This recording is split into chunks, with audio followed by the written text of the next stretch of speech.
Sir बहुत ज़्यादा दर्द कर रहा है, इतनी परेशान हूँ।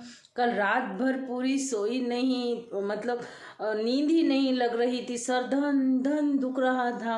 सेरेडोन गोली भी खाई और ऐसा लग रहा है यहाँ पानी भरे जैसा, और मुझे काफ़ी दिनों से छींक भी नहीं आए, सर्दी भी नहीं हुई, तो मुझे लग रहा है थोड़ा सा छींक मार लूँगी तो रेस्ट हो जाएगा, सर दर्द मेरा कम हो जाएगा, हॉस्पिटल जाना नहीं पड़ेगा बोलकर। तो मैंने क्या किया देखिए, नस रहती मालूम है जिससे दांत वगैरह घसते हैं और छींक मारने के लिए नाक पर लेते हैं, पता है आपको?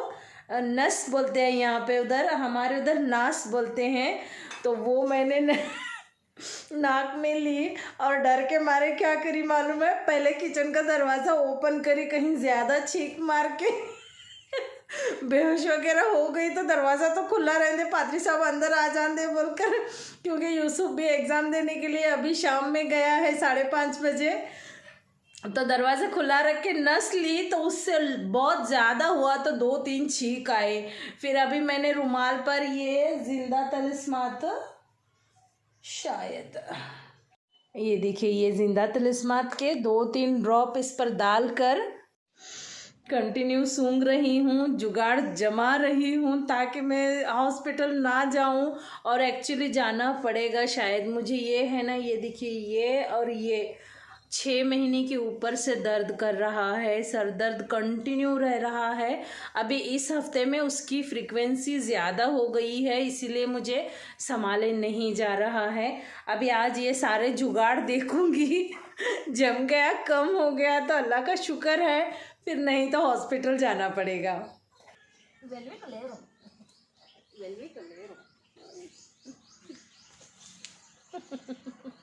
देखिए, ये छोटा सा बेबी हुआ है और ये पूरा वेलवेट के जैसा है, एकदम शाइनिंग वाला।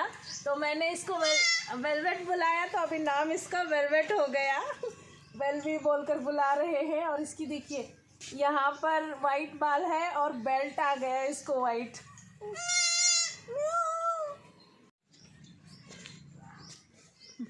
क्या हुआ वेलवी? आजा आजा, इधर आजा।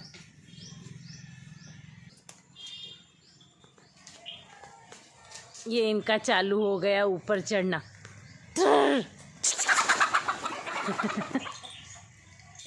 हे ऑल, अस्सलाम वालेकुम, क्या हाल है? आई होप सब ठीक हैं, खुश हैं, मज़े में हैं।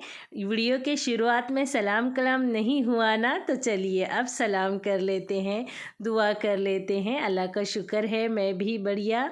ये तो रात हो गई है, मैंने तो आज शाम से वीडियो शुरू किया है ना।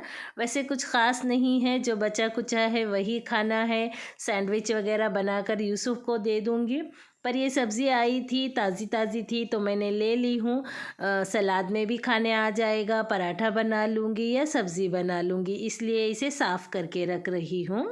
हेलो जी, हेलो, गुड मॉर्निंग। ये दूसरे दिन की सुबह है। देखिए, मैं चाय बना ली हूँ अपने लिए। उसके बाद कल परसों से तो सही से कुछ काम हो ही नहीं पा रहा है सर दर्द की वजह से, तो इसलिए कल मैंने ऐसे ही छाट छूट थोड़ी सी भाजी साफ़ कर ली थी, थोड़ी सी बाकी अदरक लहसुन का पेस्ट वगैरह, धनिया वगैरह ख़त्म हो गया था, वो सब पीस लिया था और किचन काउंटर को ऐसे ही छोड़ दिया था। और देखिए, मेरा हेल्पर भी 2-4 काम भूल कर गया है, तो बोल रहा है मैं कल भूल गया था मैडम बोलकर, तो फिर उसको आज बोल रही हूँ कर ले बाबा बोलकर।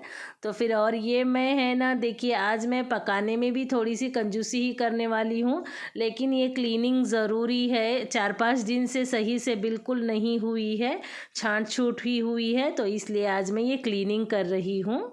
चलिए, पिछले वीडियो में मैंने 2-3 टॉपिक आपको बताए थे, एक मुंह स्प्रे का और एक चाय के कप का, मेहमान के घर जब गई थी वो वाला, और एक दूसरा टॉपिक मुझे कमेंट में आया है कि बच्चों की पढ़ाई के लिए कुछ मुझे बताइए बोलकर। वैसे तो मैं बच्चों के बारे में बहुत वीडियो में बताती ही हूँ, लेकिन आज मुंह स्प्रे के बारे में डिस्कस करते हैं, जो मेरे साथ हुआ था।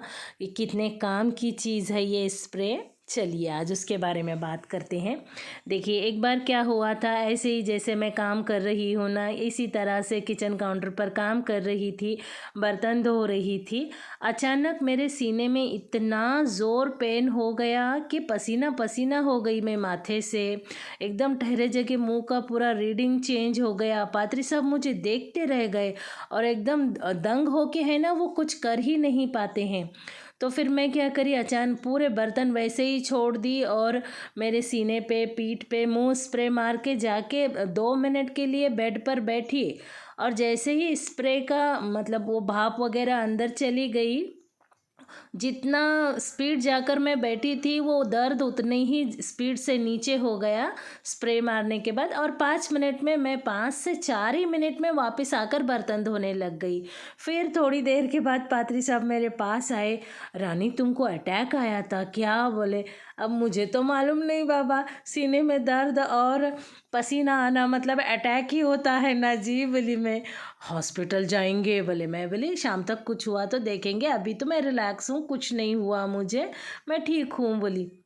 फिर वैसे ही एक 4-5 दिन गए, दोबारा से हुआ पर उतना ज़्यादा दर्द नहीं था। जब पहली बार हुआ था ना ज़्यादा हुआ था, दूसरी बार है ना हल्का था, कम था। दूसरी बार भी मैंने मुंह स्प्रे मार लिया और दर्द कम हो गया, पसीना भी कम था। तो फिर पादरी साहब दूसरी बार नहीं माने, तुम ऐसे ही करके हर चीज़ टाल देती हो, कहीं गटक गई तो मेरा क्या होगा, मैं तो पूरा अकेला हो जाऊंगा। चल बोलकर हॉस्पिटल लेके गए, सब चेक वगैरह कराए, ट्रेडमिल चेक, ईसीजी वगैरह समथिंग समथिंग होता है ना वो। देखिए यूसुफ आया है, इसके क्वेश्चन पेपर बातें चालू रहती हैं, इतना बातें कर रहा है, मेरा सर दर्द और इसकी बातें, मैं बहुत परेशान हो रही हूँ। पर मेरी परेशानी को उनको तीनों को कुछ नहीं लेना देना, उनका जो काम है पहले वो सुनाएंगे, उसके बाद ही मेरी तबीयत को देखेंगे। फिर हॉस्पिटल जाने के बाद में बहुत सारे चेक कराए, फिर वो डॉक्टर साहब ने जल्दी से रिपोर्ट भी नहीं दिए। थोड़ा सा 19-20 लग रहा है पर मैं मेरे सीनियर से बात करके दूंगा बोले। फिर सीनियर से बात वगैरह किए, शायद लेडीज़ के साथ ऐसा होता है, ऐसा समथिंग बोले। फिर अगली बार हुआ ना भाभी, मुंह स्प्रे वगैरह कुछ मत मारो, जैसी पोजीशन में है वैसी पोजीशन में आ जाओ, हम आपको चेक करेंगे बोले। ठीक है बोली, फिर हंसी। अल्लाह के करम से उसके बाद ये शायद 5वां या 6वां साल है, अभी तक मुझे ऐसा कुछ नहीं हुआ है। और एक दूसरा केस, मेरी एक सहेली है ना, आंवला सुपारी होती है ना जो खट्टी खट्टी घर में बनाते हैं, वो खाई थी मुट्ठी भर के, तो शायद उसे अस्थमा अटैक आया था। पूरी ऐसा ज़मीन पे गिर के हरी नीली हो गई थी, उसके पैर दर्द, उसके सीने में दर्द, उसका कलर पूरा काला काला हो गया था। जैसे हम लोग कुछ हुआ ना, हमें लेडीज़ एक दूसरे को जल्दी से आवाज़ देते हैं फैमिली के लोग। फिर उसके लड़के ने आके आंटी जल्दी चलो, मम्मी कैसा तो भी कर रहे बोलकर बुला लेकर गया। फिर हम चारों बच्चों गए, देखे क्या हुआ भाभी क्या हुआ, तो वो इशारे से बोल रही थी मेरे पैर में दर्द है, मेरे सीने में दर्द है। अभी वो हाइट में भी काफ़ी बड़ी थी, अब हम पैर दबाएंगे तो कैसे दबाएंगे, और हॉस्पिटल जाने के लिए गाड़ी आने के लिए भी लेट हो रही थी। तो फिर मैंने क्या कि मेरी एक लड़की भी है मेरी सहेली की, साक्षी जा बेटे मेरे वो बेडरूम के कॉर्नर में मूव स्प्रे है, लेके आ जा बोली। तो वो 2 मिनट में लेके आई, तो मैंने उसके पैरों को, हाथों को सीने में मार दी। मारने के बाद उतने में गाड़ी भी आ गई और गाड़ी में उसको हॉस्पिटल को लेके गए। मतलब हमारे 16 किलोमीटर दूर है ना हम लोग सिटी से। मतलब वो एक 2 मिनट 3 मिनट के बाद में ही उसको सांस लेते आया, वो रिलैक्स हो गई, गाड़ी में ही शांत हो गई और गाड़ी में ही बोल रही थी, बोलते नहीं अब चलो घर, हॉस्पिटल नहीं, मुझे अच्छा लग रहा बोलकर। फिर उसके हस्बैंड बोले नहीं इतना ज़्यादा परेशान करी है, जाके एक बार चेक ही कराएंगे। फिर डॉक्टर के पास जाने के बाद पता चला कि उनको अस्थमा अटैक आया था। और उन्होंने बोला ये मुंह स्प्रे कौन मारा आपको, ये बहुत अच्छा काम करे, इससे तो आपका आधा रिस्क कम हो गया, ये बिल्कुल सही काम था बोलकर। फिर वो भाभी आकर भी काफ़ी थैंक यू बोली, डॉक्टर आपकी बहुत तारीफ़ कर रहा था, बोले इतनी समझदारी का काम बहुत समझदार लेडीज़ ही कर सकती है, उन्होंने डॉक्टरी वगैरह की है क्या, ऐसे वैसे। फिर वो यहाँ सब लोग मुझे डॉक्टर ही बोलते हैं। एक्चुअली क्या है, साइंस पढ़ी वाली हूँ और यूट्यूब से मैं वही चीज़ें देखती हूँ जो मेरी काम की होती हैं लाइफ टाइम में। ऐसे हंसी मजाक की चीज़ें मैं बहुत ही कम देखती हूँ।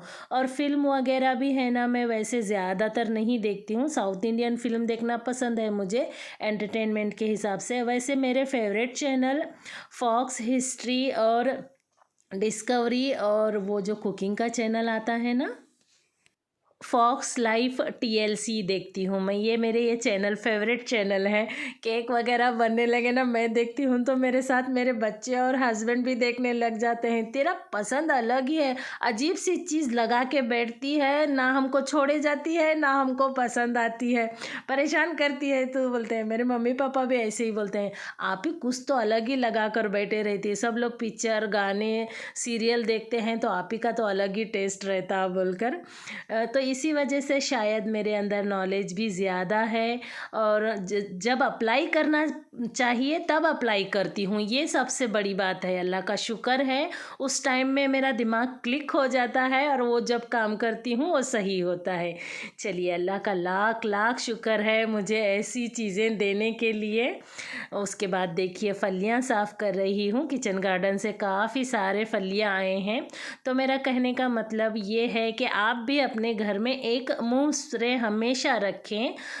वैसे तो कमर दर्द पैर दर्द को यूज़ ही करते हैं, जब ऐसी क्रिटिकल कंडीशन होना तब भी थोड़ा सा मार लें तो इंशाल्लाह शायद हॉस्पिटल जाने तक आप थोड़े से सही रहेंगे। बाद में डॉक्टर को जो भी करना है ऑपरेट करने के लिए या फिर जो भी आपके साथ ट्रीट करना है उनके लिए आसानी हो जाएगी। क्योंकि एक बार दो बार नहीं 3 बार मेरे लिए ये सही साबित हुआ है। तो इसलिए मैं चाहती हूँ कि मेरे जो भी व्यूवर्स हैं वो भी हमेशा अपने घर में एक स्प्रे ज़रूर रखें। चलिए, मेथी की भाजी मैंने कल ही साफ़ कर ली थी, पर वो तो शायद आज काम में आएगी भी नहीं। और यूसुफ को नाश्ता नाश्ता चाहिए, बोलते कुछ भी मत दो अम्मी, मुझे मुझे नाश्ता ही चाहिए, इडली डोसा चाहिए बोलकर वो ज़िद कर रहा था। इडली डोसा तो इतने जल्दी नहीं बन सकता ना, उसको बोली मैं तू कल रात में ही क्यों नहीं बोला रे बेटे बोलकर। ठीक है चलो बोलकर अभी उसे मेथी का पराठा बना कर दे रही हूँ। देखिए, ये जो मैं वाइट वाला यूज़ कर रही हूँ ना कटर, ये बिल्कुल अच्छा नहीं है। मैं थोड़ा सा बड़े साइज़ का है बोलकर मंगवाई थी। इसी में भाजी भी कट हो जाएगी और आटा भी गूंद जाएगा। देखिए, भाजी ही नहीं कट हो रही इसमें। मेरे ख्याल से ज़्यादा पत्ता गोभी या प्याज बड़ी फैमिली के लिए जो होता है ना, शायद होता होगा इसमें, पर ये तो मेरे बिल्कुल यूज़ का नहीं है। इसीलिए काफ़ी दिनों से उठा कर रखी थी, अब वापस सफाई करी ना पिछले हफ्ते में तो दिखा तो फिर मन आ गया, फिर चलो इसे कर लेते हैं बोलकर ली हूँ, पर आज भी काम नहीं आ रहा है। मैं मेथी का पराठा हो या फिर आलू का पराठा, जो भी पराठा हो, मैं मसाले बहुत कम डालती हूँ क्योंकि एसिडिटी ना हो। ये 4 पराठे बन रहे हैं। 1/4 चम्मच ज़ीरा पाउडर, 1/4 चम्मच धनिया पाउडर, आधा चम्मच लाल मिर्च पाउडर, 2 चुटकी ज़ीरा और 2-3 चुटकी अजवाइन और 1 चम्मच लाल मिर्च पाउडर डालकर मैं, नहीं आधा चम्मच ही बोला ना मिर्च अपने हिसाब से कम या ज़्यादा कर सकते हैं, नमक भी मिर्च भी। तो फिर ये सब डाल के देखिए कितनी देर घुमाई तो भी आटा भी अलग ही रह गया और भाजी भी अलग ही रह गई। उसके बाद देखिए मुझे ये दूसरा लेना पड़ा। ये जो लाल वाला है ना, ये 1000 रुपीज़ का है, 999 का है। और ये 3 या 400 रुपये का है जो सफ़ेद और ग्रीन वाला। दोनों में जितना पैसों का फ़र्क है ना, उतना ही काम का भी फ़र्क है। देखिए, ये लगाने के बाद 2-3 आप चक्कर लगा देंगे ना, भाजी भी बारीक हो जाएगी, आटा भी बारीक हो जाएगा। और इसका आटा गूंदने का भी है, पर क्वांटिटी में बहुत छोटा है, इसलिए उतना ज़्यादा मैं यूज़ नहीं करती आटा गूंदने के लिए इसे। पर ये पूरा काम बहुत अच्छा करता है। देखिए, भाजी भी कितनी बारीक हो गई, पर आटा मैं हाथ से गूंदी हूँ क्योंकि ये इतना 4 रोटी का भी आटा उसमें नहीं गूंद पाता, 2 रोटी का गूंद जाता है। चलिए, मैं ये तो पराठा माशाल्लाह इतना अच्छा बना था। और बहुत सारे यूट्यूब पर मसाले डालकर बनाते हैं ना, मैंने भी एक रेसिपी फॉलो करके बनाई थी तो उससे बहुत ज़्यादा हाइपर एसिडिटी हो गई थी मुझे। जिन लोगों को एसिडिटी नहीं होती है वो लोग बोल रहे थे पेट में जल रहा है, पर मुझे तो बाप रे, मैं शायद 2-3 दिन बीमार हो गई, क्योंकि ऑलरेडी मैं हाइपर एसिडिटी की पेशेंट हूँ ना, तो परेशानी आई। और मैं जो रेगुलर ये पराठे बनाती हूँ, आप देखते ही है ना कितने कम मसाले डालती हूँ। नमक और मिर्च परफेक्ट होता है, इसलिए मुंह भर के मज़ेदार होता है और टेस्ट में भी काफ़ी अच्छा होता है। आप भी एक बार ट्राई ज़रूर करना। और ये भाजी गलाकर जो बनाते हैं उसका पूरा अलग ही टेस्ट आता है, और ये इसका पूरा अलग ही टेस्ट आता है। यूसुफ को तो ये बहुत ज़्यादा पसंद आया, वो वाला नहीं पसंद आया था। फिर अभी ये खाकर अब इसके बाद आलू के पराठे की फरमाइश किया है वो। अब अगला आलू का पराठा बना को दो अम्मी बोल के, उसी के साथ मैंने 2 पराठे बना लिए, तो 2 जवारी की रोटी भी बना ली। सभी कपड़े तो धो लिए, सर दुखो कुछ भी हो पर काम तो करना ही पड़ता है। पर मैं आज आराम आराम से कर रही हूँ। ये सारे रुमाल है ना नए हैं, कल ही लाए थे, तो फिर नए रुमाल है ना थोड़ा सा धोकर यूज़ करना चाहिए ना, तो ये पादरी साहब के लिए लाई हूँ। वो तीनों बाप बच्चे सेम ही यूज़ करते हैं, ज़हीन भी वाइट ही यूज़ करता है, तो इसलिए मैंने यूसुफ को थोड़ा सा ब्लैक लाइनिंग वाली दी हूँ, क्योंकि दोनों बाप बच्चों में यूसुफ के गुम ना हो जाएँ, क्योंकि अभी यूसुफ को भी रुमाल लगेंगे ना। अभी तक तो वो मेरा ही रुमाल यूज़ करता था। अभी ये पूरे देखिए बात भी करते नहीं आ रहा। ज़हीन को 12 लाई थी, साब को 12 लाई थी, साब के भी 7-8 लेके गया है, 2 ही बचे हैं, तो फिर कल इतने लाई हूँ। और ये कपड़े वगैरह सब धोना हो गया, उसके साथ मैंने अंदर का काम भी बहुत सारा सरा लिया है। देखिए फली वगैरह साफ़ करना, भाजी साफ़ कर ली है और ये कट कर लिया है। पर ये भाजी आज नहीं धोई तो भी जमता था, मुझे रोटी वगैरह बनाने के हिसाब से करी मैं, पर लेकिन इसे अब धोए हैं तो तड़का देना ही पड़ेगा, क्योंकि ये फली और रोटी हम खा लेंगे, पराठा साफ खाएंगे, तो पराठा अचार और थोड़ी सी रात के चावल खा लेंगे, तो ये भाजी एक्स्ट्रा हो गई है आज। चलिए मेथी की भाजी का तड़का लगाते हैं। ये कढ़ाई थोड़ी सी बड़ी है, और वैसे भी मुझे थोड़े से बड़े बड़े चीज़ें ही बहुत पसंद आती हैं। थोड़ा सा तेल डाला, 4-5 लहसुन की कलियां पत्थर से कूट कर डाला, और 1/4 चम्मच नमक डाला। ये एक ही जुड़ी है, और इसी में से मैंने थोड़े से पराठे के लिए भी मेथी निकाल ली थी ना, तो कम ही है। 2 मुट्ठी मूंगफली, 3-4 लहसुन की कलियाँ, 2 चुटकी ज़ीरा भी पीस लिया है मिक्सी जार में। वो पीसने तक ये थोड़ा सा सॉफ्ट हो गई है भाजी, अच्छे से मिक्स कर लिया। हाई फ्लेम पर 3 से 4 मिनट तक पका लिया। नमक टेस्ट कर लिया, आपके हिसाब से नमक ऐड भी कर सकते हैं। उसके बाद उससे ट्रांसफ़र कर लिया और कुकर रख लिया। 2 चम्मच तेल डाला, 1 बड़े साइज़ की प्याज डाली कट करके, 2 चम्मच लाल मिर्च पाउडर, आधा चम्मच हल्दी पाउडर डालकर ये फली डाल रही हूँ। वैसा देखा जाए तो फली 300 ग्राम तक होंगी। ये बड़ा बड़ा ही कट किया है ना मैंने, तोड़ा है। मैं फली वगैरह बड़े बड़े तोड़ती हूँ ताकि निवाले में 3-4 तो एक साथ जाएं। आधा चम्मच नमक डाल के अच्छे से मिक्स कर लिया। 1 टमाटर, थोड़ा सा हरा धनिया बीच में डाल रही हूँ, मिक्स नहीं करी। और उसके बाद ये कूटी हुई मूंगफली ऊपर से डाल रही हूँ, और 1/4 कप उतना ही पानी डालूँगी, क्योंकि ये मूंगफली की फली बना रही हूँ ना, तो ये फली में थोड़ा सा पानी चाहिए, क्योंकि मिक्स करने के बाद फली वैसे ही सूखी सूखी हो जाती है। हाई फ्लेम पर 1 सीटी ले ली और जल्दी से गैस रिलीज़ कर ली, और ये बन गई हमारी फली। और ताज़ी ताज़ी होने की वजह से है ना, बिल्कुल देर भी नहीं लगी। हॉस्पिटल जाना पड़ेगा, सर दर्द बिल्कुल रुक नहीं रहा है, तो फिर मैंने उसी की तैयारी कर ली है। पर देखिए ये पैंट ही चाहिए बोलते पादरी साहब को, कल परसों उनकी मीटिंग है, तो ये धो कर डाली हूँ। और ये बाकी के कपड़े निकाल लूँगी, सूखे हैं, और बहुत सारे इसमें से प्रेस को जाने की भी हैं, वो सारे प्रेस को दे दूँगी और हॉस्पिटल जाकर आऊँगी। क्या हो गया है आपको ये कल के वीडियो में बताऊँगी। वैसे ज़्यादा कुछ मेजर प्रॉब्लम नहीं रहता है, ये माइग्रेन का है, मुझे पता है। माइग्रेन कभी कभार 12 घंटे दुखता है सर दर्द, कभी कभार क्या बोलते हैं 24 घंटे, 36 घंटे, 3 महीने, 6 महीने ऐसे सर दर्द करता है। इसी में का एक होगा शायद, उसमें मेरी सर्दी भी जमा हो गई है, तो वो उसकी फ्रीक्वेंसी बहुत ज़्यादा बढ़ गई है, इसलिए मुझे संभाला नहीं जा रहा है। चलिए मैं हॉस्पिटल को जाकर आती हूँ, ये वीडियो को यहीं ख़त्म करती हूँ। आप भी अपना खूब ख्याल रखें। ठंडी के दिन चल रहे हैं, ख़त्म होने आए हैं। वैसा 14 जनवरी के बाद ख़त्म होती है ना ठंडी, फिर भी जाती ठंडी काफ़ी नुकसान करके जाती है। आप भी अपनी सेहत का ख्याल रखें। चलिए मिलते हैं अगली वीडियो में। अल्लाह हाफिज़।